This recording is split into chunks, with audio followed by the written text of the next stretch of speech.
Welcome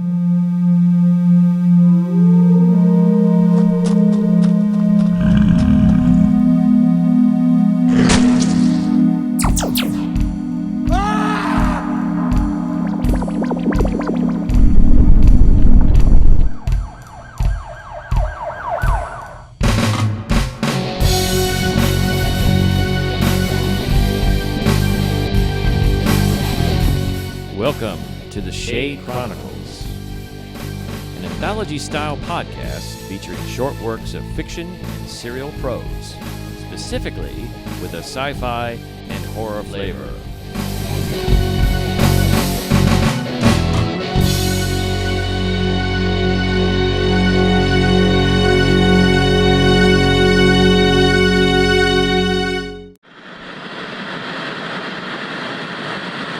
Just a quick prelude to the podcast before it starts. Derek and I, when we were doing the podcast for the art of the Shade Chronicles, failed to mention that this is a video podcast that you can catch on YouTube. But if you are a traditional Spotify podcast listener, don't feel left out. You can still listen to the audio for the podcast, and even though we're referring to visual things, you can go to our website and download the slideshow that we used for talking about the art of the Shade Chronicles. And that website is theshadechronicles.com. So we'll get on with the podcast as previously recorded. And we're back again, and this time we have an episode, and we're going to discuss our artwork for the podcast.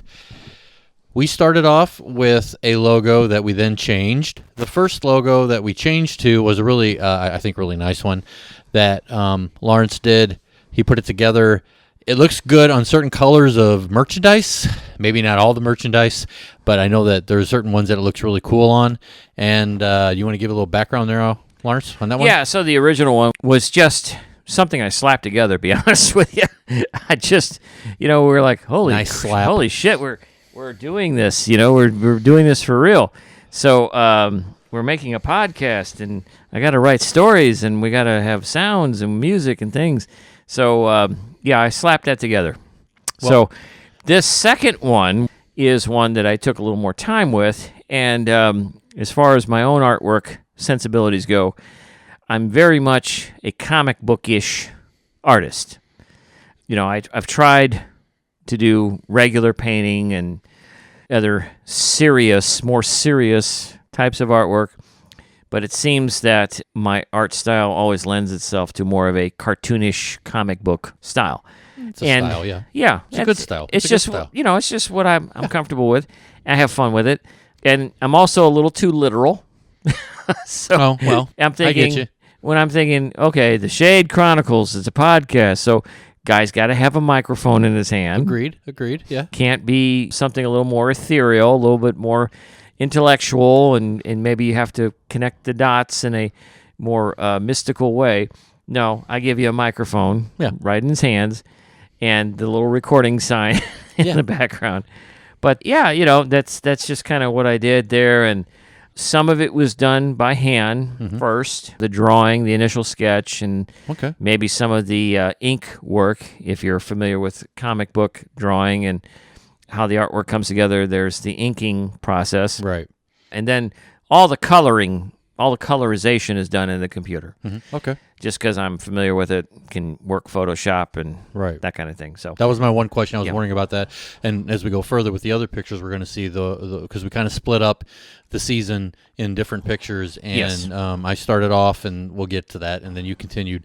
But what I'm looking at now, the one that is the second one that you did, the ones that I don't know if you're showing. I'm sorry. That was the one we were on. Okay. Okay, yeah. That was the one I was kind of finishing on my comments. Well, I just realized that we must have the same thought process, because when we get to the next one, it's still kind of following that, I don't know if you want to call it branches or the tendrils or whatever like that coming off of it, but I like this because I like how it separates it from the background. Yeah. And like I was saying earlier, if you get on a certain color of merchandise that we have, it looks a lot better than other colors. So if you ever do that, do that. But anyway, that's all I want to say on that one. It looks, I like it. I mean, it looks really good. Yeah, I mean, the branches is either like maybe branches in a dead forest, like during a Halloween or a fall, winter kind of scene where it's already creepy because they look like these big, long fingers reaching out to the sky.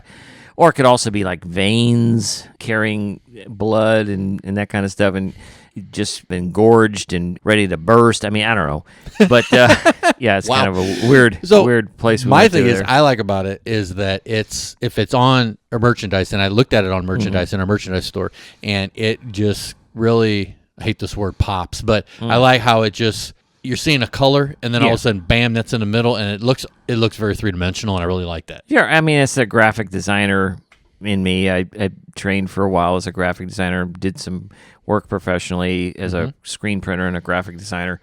So it's just, it almost looks a little too overproduced and commercialized in some respects. It's not fine art by any stretch, but I'm glad you like it. I do like it. Yeah. So, but let's talk about your logo, sir, which you brought to me not that long ago, which, again, now I feel as though you are more of the classic pen and ink guy who does the cross-hatching and the stippling and all these. If you don't know those terms are terms used in drawing with ink, all to render and shade and bring to life an image like you have here, which is very, very much worked over with these techniques from a more classic approach. Yes, agreed, first off. But secondly, I think my biggest thing is with my art, and you do it too, you may not know it, but I just really like the ability to manipulate what people see.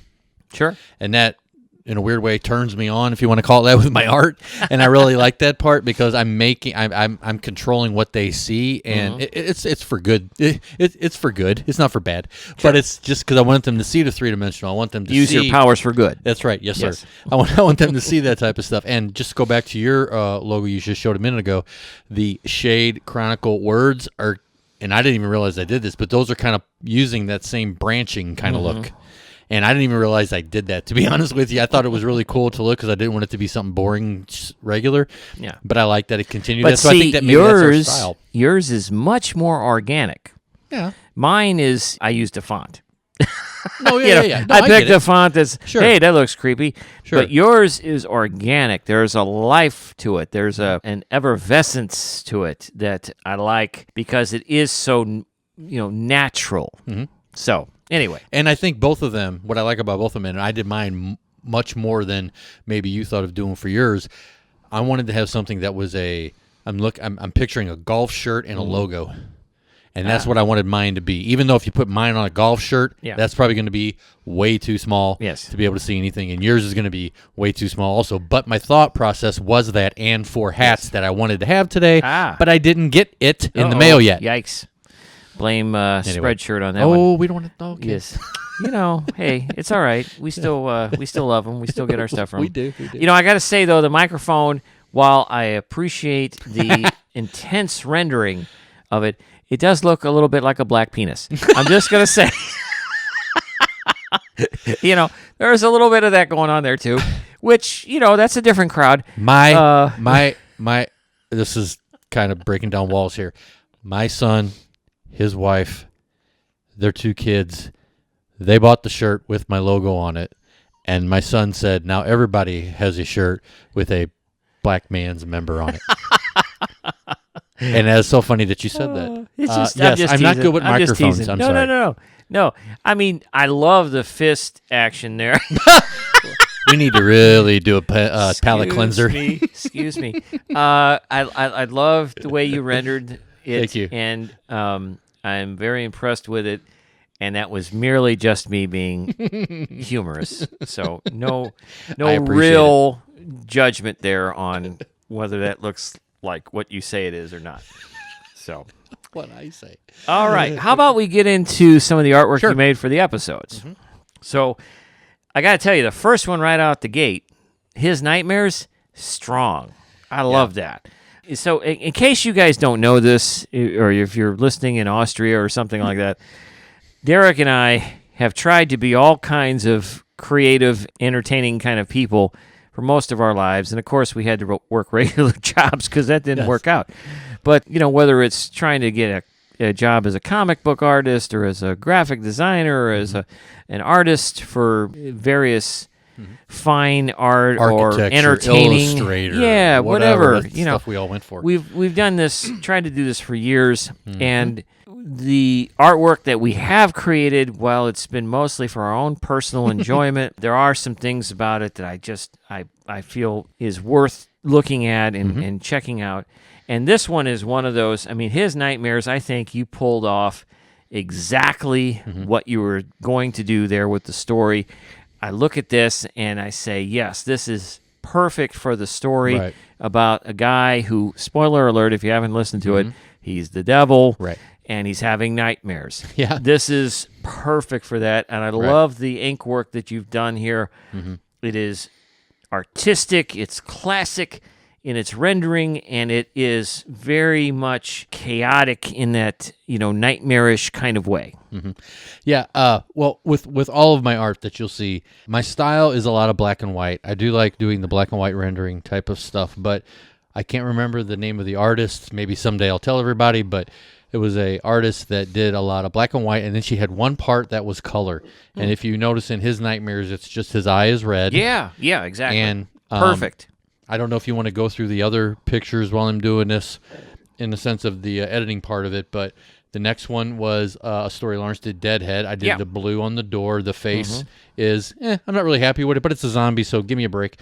The next one was resetting the Doomsday Clock, so the cloud is kind of got the color to it. In the basement, that was one that has the light bulb above. Now, the in the basement one, I'm going to just stop you there for a second. Again, for setting the mood, for setting the tone of what you're about to see or hear, I should say, because it's a podcast, right? Yeah. That drawing is perfect in my mind because, again, you've got this descending staircase into a darkened room, a single light overhead, which is referenced in the story, and the way the title is incorporated onto the stair-step treads there, just, again, nicely done. I am very much a fan of that piece. Yeah, I like the dimensional part of that because I really like that part. And then, that one was really good, and I wanted to make sure that the light bulb lost its light going any further down because it's a very dark story. Yeah.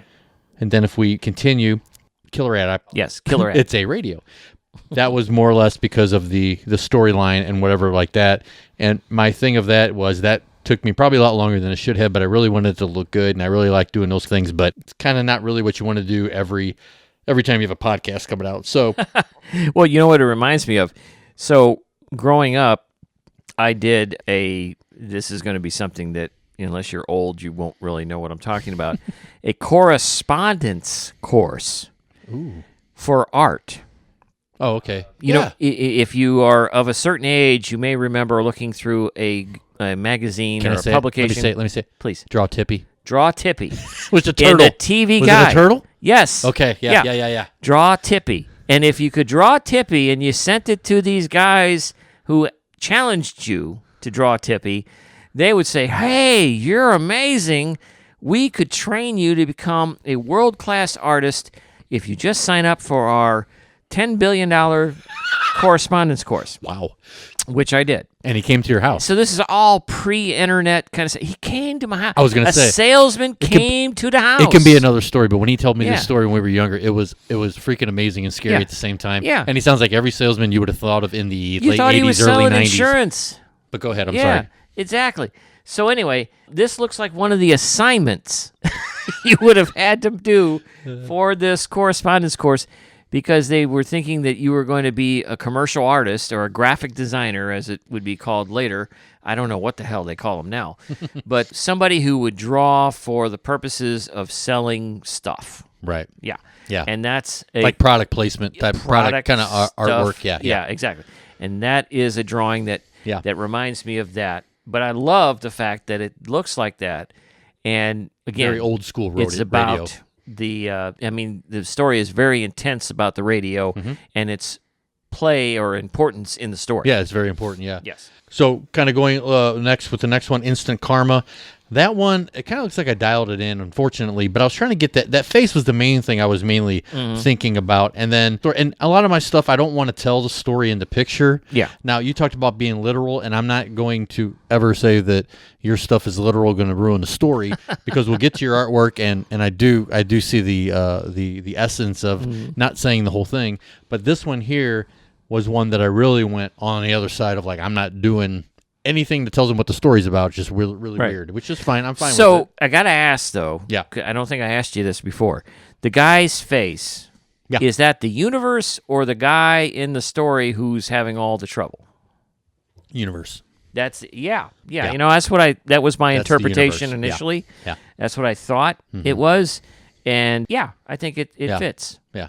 And then going to the next one, Bone Stock. That one was a really short story. Probably could have been longer. I really liked it because I liked where it came from, and I like its simpleness. Other than I really did work really hard on the bone, the B and the T for looking like bones. Yes. But I really like it, and I'm like, okay, well, I do this black and white with a little bit of color, and I got to put some color in there. So there's a little red cut there. It looks like it's a slice. But I have no idea how you did that, by the way, but that's still, you know.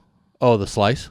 Yeah. Oh, okay. The red. I'll show you. It's some kind of stippling magic. It is what you did. Yeah. And the face is kind of be more of the main character, the story, the child. Yes. That was more of very albino, white, whatever. Yes. And then the cheekbone thing on that right-hand side there, or left if you're looking at it, was to show the bone part. And then going to the next one, Pirates of Luna. Yes. I really like that one a lot, other than I didn't maybe do great with the text, even though that's done by hand. Actually, I like that. Thank you. I do like I really like the technology part of it, and I wanted it to. I wanted I don't know if you noticed it, but the technology part is also face. You know, I just now saw that when you said that. You kind of see it when you look at it. Because the patch, right? The patch covers the eye. Right. Yeah. But the left side, the technology and he's part got a little twisty goatee thing going and then there. I got a little bit of the nose going down there. And then, the goatee, that's where the color came into. Gotcha. And so now that's I more see that too. I didn't notice that before. Yeah, so that was a lot of subtle stuff, but I really liked it. And then KK's journal, basically, that's just kind of a representation of someone having the journal and checking off stuff. And on the left-hand side, that is actually, in the story, the tunnels underneath the town. That's what that one would have been there. Okay. Yeah, I like that one too. Right. I like the fact that it's the bookmarker that has a little bit of color in there. Yeah. So, and the fact that you kept it consistent through all the drawings, that there was just one element that would have the color in it. Yeah, that was what I think was is a smart move there. And then Santa's Claus. I probably could. I actually have another idea for that now that I think about it. But I wanted to kind of get a Santa Claus hand with long fingernails, and I didn't really do great with it. I wanted to do it though, but the glove is torn at the fingers, and that's one thing that's a little subtle. I see it there. now. I'm noticing. Yeah. So I didn't nail it. So like the nails poked through the ends of the gloves. Yeah. To kind of give that look that there was something going on there. But yeah, that's. I like the lettering too. By the way, I think that's really well done. I think I nailed the lettering better in the picture in my mind, but it was not bad. Yeah. So then the image next to that, or the next one, is my take on Santa's Claus. So what this was from is a Facebook post that we had just finished our season, which was right there up against Christmas time, or right after Christmas time. And I wanted to wish all of the folks following us, the two of them, on Facebook and Spotify, a Merry Christmas. So I just really quickly, sat down and sketched out this werewolf in a Santa outfit, because that's what the Santa's Claus story is about. Yeah. And, kind of being tongue-in-cheek there with the carols, like he's singing Christmas carols to you, and then slapped on a Merry Christmas there with a little Christmassy background. So, as you can see, very cartoony, very comic book, as in keeping with the style that is typically mine. Well, I just want to say real quick about that. That was the end of the first season, correct? Yes. Okay, I just want to say this. I worked very hard on my stories, and I like my stories, but man, I don't know. That last one that you did, Santa's Claus, probably my favorite of the entire season. Wow. And I think it's a lot. I think it's because you really worked in the background. You really got into the art No, you were doing well, but I mean the audio part of it, the background, the kind of, like I say, I every had time fun I with hear that. the environment, it wasn't overpowering. It was really good. So I just want to say that I believe that's one of my favorite, maybe not storytelling stories, but my favorite story to listen to that we did in the first season. Yeah, no, I had a lot of fun with all the sound effects and changing the voices for the elves and that kind of thing. That was a riot. I enjoyed that immensely. So, season 2 is where we're at now. First part, season 2. Yeah, part, season 2. So we start off with Fantastic Francis and Pathfinder. Now, do you want to explain a little bit of the reason why maybe I'm a little more dominant on this artwork side of things at this point in time? Because you're better than me. No. You were a busy guy. I was busy. You were a busy guy. I was busy. He took over for me. I stepped up, yes. Realizing, hey, well, we need to do something. And then it's kind of like eating Lay's potato chips. You can't eat just one. Folks, he ate a bunch of bags of Lay's potato chips. Look at all the stuff he did. Oh, my gosh. And he did really well. Well, I could have eaten the Lay's potato chips regardless. Really well. But anyway, so we got the Fantastic Francis. I'm like, I love these mice. I love the story about the mice and how they take on this massive demon rat or whatever and help out poor old Francis with his situation, even though his house is destroyed. But, and I sat down and sketched out the mice, or at least a mouse on this particular drawing, and the cell phone, how it incorporates into the story. And I just like, man, this is fun. I got to be honest, at this point when I drew this, I hadn't really done any artwork for probably a number of months, if not pushing a year. Mm-hmm.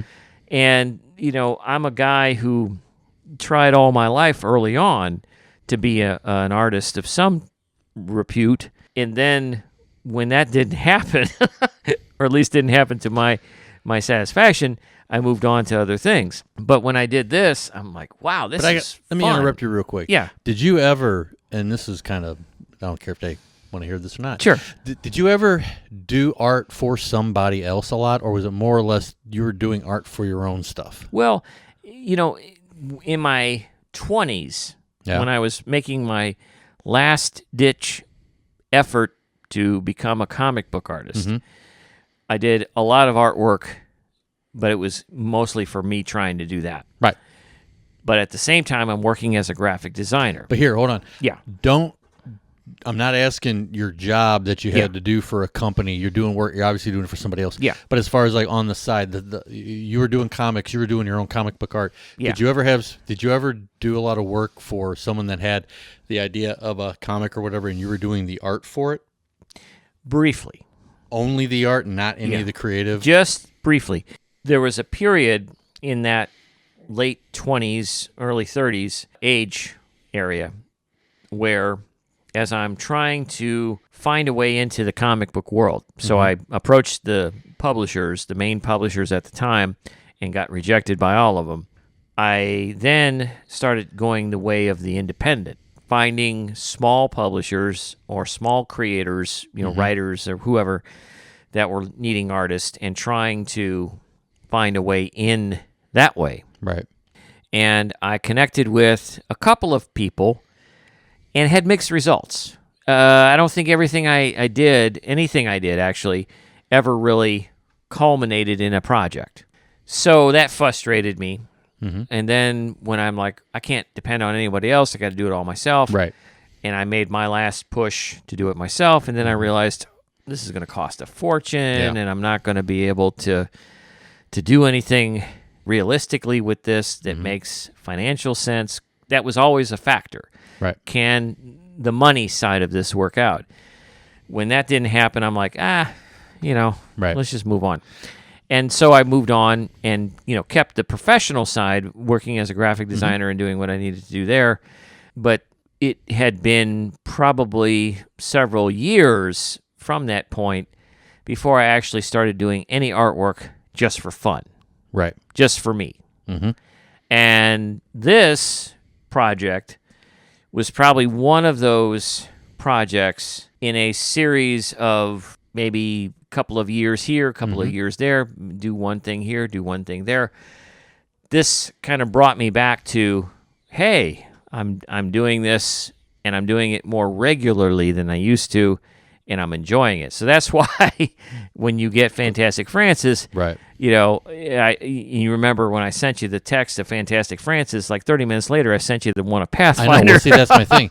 That's my thing. That's what I'm getting at. This was kind of a loaded question in the sense of I was asking you that because I feel, and I kind of feel that way too about me, but the quickness, I'm not even talking about Pathfinder, the quickness you gave me Fantastic Francis, I think I'm probably exaggerating, but it was like, so do you want to still do something? You got something for Fantastic Francis? If not, then I can do something. I'm like, well, maybe. And all of a sudden it shows up. I'm dressed.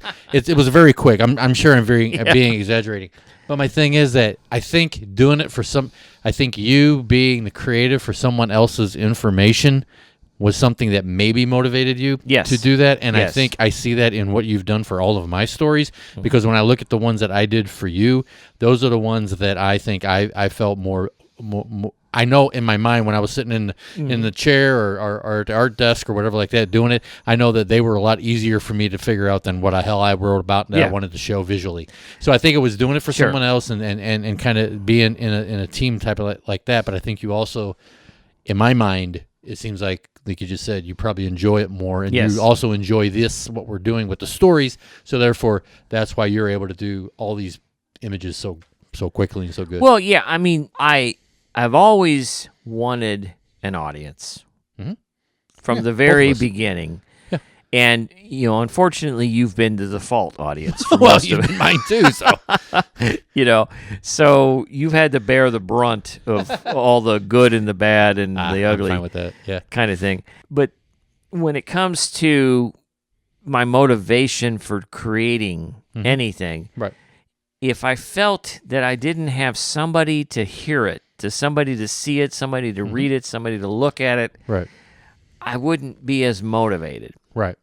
And, even though right now we're at modest audience size and modest reach and that kind of thing, I still am excited about the fact that maybe somebody I don't actually know, that I'm not actually related to, that I'm not actually friends with, would hear or see something I did and say, I thought that was kind of cool. Yeah. And if I had that feedback, I would be just over the moon. Oh, yeah. Exactly. Exactly. That's what I'm thinking, too. Like, I mean, whenever,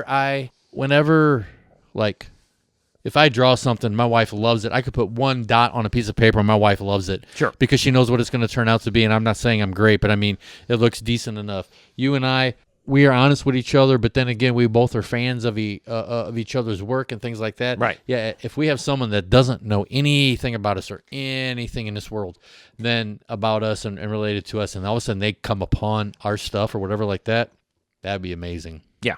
Right. For sure. Yeah. So, and we'll keep doing this. We'll keep creating and putting it out there, and maybe there'll be more people that see it at some point, or maybe not. But at least we are doing something that satisfies the soul. And definitely. I think that's been missing in my life for a long time, is that too. I haven't done anything to satisfy the soul. I've done things to satisfy the paycheck or satisfy the family, and that's important. Yeah. No question. But I got to do something to satisfy the soul. Folks, this is obviously for us. So we hope you enjoy it too. So we move into some more of the artwork from Season 2. We talk about Blood Undertow and the Shooter. Again, all of these things are very comic book-ish because I did them for the artwork there. One thing about Blood Undertow I'll say is I've always been a fan of perspective. Anytime I can show a body coming towards you or moving away from you in using extreme perspective, I have fun with that. So I really enjoyed putting that one together. But the rest of them, Shooter, Risley's Beacon, those are very comic book heavy-esque type drawings. I think Escape Week, maybe I took a break on being very comic bookish, but I also borrow a lot of images right. online and then alter them and do things to them. And Escape Week was kind of a compilation of some things I put together. So that is why it doesn't have that comic book feel. But then you go into Perfect Day, you got another comic book drawing essentially going on there. Social Serial. Love the blood. Yeah, that was something I found and made to work to our purposes. Again, with the cell phone, I enjoyed creating the screen though for the cell phone, which was the following up's social media page, and trying to create a social media site. That's nice to go along with the story. I didn't even notice there. That. You didn't see that before? Okay. Well, devil's in the details, right? So I should look at stuff. That's what that was about. I like that. Word Travels, again, compilation of different images, playing around with some filters in Photoshop and having some fun with that. Visitor, that one, because it's my story, I had a little bit more of an insight to how I wanted that one to come off. I knew that the Chinook helicopter, which I mentioned a few times in the story, was a prominent thing that I wanted to have that image in there. And then the mountain range in Austria, I wanted to make sure that there was some representation there of the mountains. So, and nothing against the other pictures, but it's clean and perfect to that in the sense of, because and you've drawn for your other stories you did too, like Perfect Day, sure, and the Shooter. But that one there, the Visitor, I know that one's something that you're really, really into, and I think everything on it just, now that I know the story, tells me the entire story. But if I didn't see it ahead of time, I'd want to read the story. Sure. And it's a little less comic bookish too, so that was something else I was proud of. I finally broke the cycle of just drawing comic bookish type artwork and had something a little bit more, what I would consider more of a cover of a novel. Yep, kind I was of going to say that. Yeah, more picturesque. First I was going to say movie poster, but nope, novel. Yeah, I think that's probably close to it. Yeah. Then we get into Derek returns with his artwork on Gorilla Position. And we start combining. Yes, it's a collaboration now. Yeah. So Derek provides me with the line drawing of Gorilla Position, and I go ahead and do the coloring and filling in some of the details there. Great job. So I think together it pulled it together in a nice way, and also got the point across of what this was going to be about, the story was going to be about. Then we get into The Last Bazaar, which I think is an amazing picture. That, I mean, again, you've got the line drawing provided by you. Yep. And so I'm hearing the story. I'm kind of getting the sense of the vibe that you're telling about this store and its area that it's located in and what's going on with the store. So I start pulling things that feel like it's appropriate for this type of store to help represent the image of it. I put that demonish character in the window because we're getting that evil vibe from the store, even though we're not 100% sure what the store is all about just yet. And we will find out more about that in the latter half of Season 2, I'm sure. Yes. So that was the inspiration for the color and the other elements that I added to the line drawing. The other image that comes up now is again more of a promotional thing that I did for Season 2 with the character that is the skeleton or the Grim Reaper-ish kind of guy. Lovely purple shades. Yeah, again, reading glasses because we're reading stories, but they have a little purple tint to him because he's cool, at least we like to think he is. And he's showing off the peace sign, which represents Season 2 and promoting the upcoming season. And then there's some variations on that. If you get into the We Want You, that's where we were promoting having other contributors to the podcast, which we're still open to. Correct. We just haven't had any takers. Right. So that's fine. Yeah. You might be a little shy about your work, or you just don't think that this is the right venue for it. Either way, if you get around to deciding that you want to contribute and play in the pool with us, feel free to send us some stuff at our various ways of contacting us through Facebook or our email. The other one, so this one is a special one. Is there more bones in that middle finger than normally? So that middle finger is a found image that I incorporated into the drawing. You can see there's similarities from the previous one. Yeah. I whipped it up real quick because I got so fucking tired of scammers. on Facebook. Yeah, I got them constantly contacting us, trying to. Did they think we're fucking stupid? I mean, seriously. I know. You know, hey, you are violating creative copyright of something, which we're not going to disclose. But if you just click on this obscure, weird link, you can clear it all up. Yeah, we will. Just give look at me this a finger. break. Exactly. Come on. Yeah, it's a waste of time. I mean, I'm close to being old and senile, but I'm not there yet. All right. And this is my attitude and response to all of those guys who are trying to get us to click on their weird, nasty links to fish our email or get personal information from us or whatever they're trying to do. Fuck you. And as a good friend of ours used to say, don't piss on my back and tell me it's raining. Exactly. Exactly. You guys are full of shit. Yep. You're not convincing anybody that you're legalistic or real. You know, forget it. It's stupid. I don't care where you're from or who you are. Just knock it off. It's wasting everybody's time. It's being ignored anyway. So exactly. And that's why I came up with that graphic. And so you don't see that on the Facebook or you don't see that in any of our promotional things. If you try to scam us, you will see that. I'll send that to you as a response to your communication with us. So if you want one of those, just try to scam us. Send us a weird thing and you'll get that image.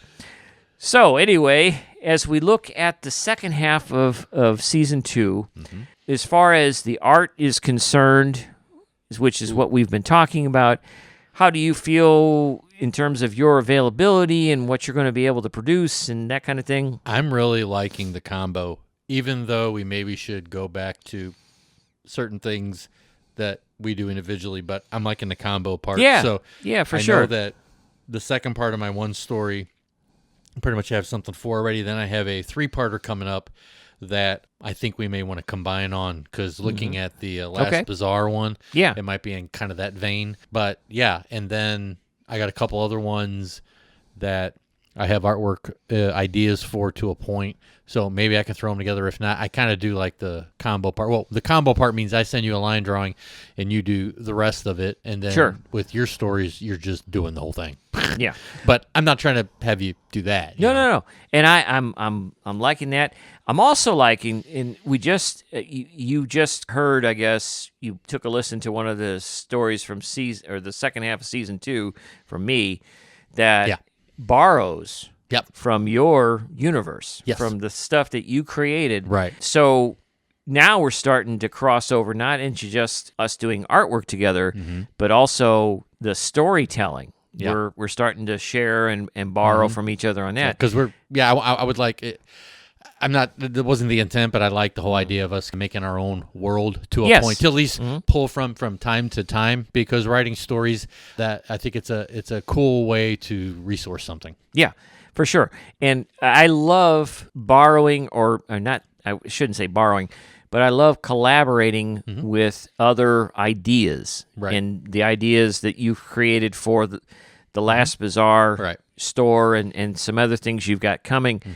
I can see me dipping my toe into that water and helping to spin off little eddies from that and create other things that support and help define that universe. Yep. And then I think also what's going to happen too, we discussed it and we're maybe going to go into more detail about it in behind the scenes, is that we are going to combine on our last story of this season to make one story, but it's going to be us collaborating on it. So not only art, but we're going to collaborate on a story. Yeah, absolutely. That sounds great, and I'm down for that. So we're 40 minutes into this. Whew. It's probably one of our longer podcasts. We'll edit it. We appreciate you listening and having any interest in whatever it is we're doing whatsoever. So do you have any last thoughts to wrap us up? No, I'm just looking forward to starting next second part of the second season. I have some recording to do and some more writing to do, but I'm really comfortable and confident about it all. And now apparently I'm thinking more about art. So yes, absolutely, do that. And for myself, I'm excited not only about what's coming in the second part of the second season, but also some of the auxiliary projects that we have talked about. Stuff that's coming that's related to the podcast, but outside of it as well. So be looking for that, and of course we'll tell you all about it when we get there. So again, for the Shade Chronicles podcast, I'm Lawrence Trokey. I'm Derek Leftridge. And we thank you for listening. Take care. We'll catch up with you very soon. Goodbye. Thanks again for listening to the Shade Chronicles. For comments or inquiries, you can contact us at shadechron@gmail.com. That's SHADECHRON@gmail.com. Visit us on Facebook, Twitter, and Instagram. You can also get more information at theshadechronicles.com. The Shade Chronicles podcast is the creative property of Derek Leftridge and Lawrence Trokey. Stories in this podcast were the sole creation of Derek Leftridge and Lawrence Trokey, respectively. Any attempt to replay for broadcast or distribution portions of any episode of the Shade Chronicles without the prior written consent from the creators and/or significant compensation is strictly prohibited. Shame on you for even thinking about it in the first place. Thanks again for listening. Tune in next time for another episode of the Shade Chronicles.